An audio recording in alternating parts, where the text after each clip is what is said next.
Zdaj, enako je pa pri ljudeh, to je še večji problem, recimo, kaj so naredili v zdravstvu. Ta vlada je obljubljala zdravstveno reformo, to je naša prioriteta, imeli so novinarske konference s tistim prvim zdravstvenim ministrom, ki so ga pol nagnali. Ni da ni, a ne. Zdaj, in kaj so naredili? Poslabšali so stvari. Zdaj, najhujša posledica tega poslabšanja je pa to, da vrhunsko izobraženi, vrhunsko usposobljeni, vrhunsko dokazani kadri odhajajo iz slovenskega zdravstva. In ko nek vrhunski specialist odide recimo iz kliničnega centra v Avstrijo ali v Dubaj, kjer ponudijo 3-krat večjo plačo, stanovanje, bonuse in tako naprej, mi lahko jutri spremenimo sistem, pa boste tega človeka zelo težko dobili nazaj.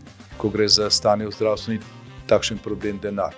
V 2 letih mi lahko stabiliziramo slovensko ekonomijo in bo več pritekalo blagajne tudi za zdravstvo, čeprav bodo nižje stopnje davčne, ampak dobiti te ljudi nazaj, to je pa nekoliko hujše, preden pa nek specialist, ki je rabil 30 let, da je prišel do tega nivoja znanja, nastane na novo iz teh, ki so danes na fakulteti, takrat pa mogoče vi ste še potrebovali, te usluge je zagotovo ne. Skratka, tukaj se dela sistemska škola.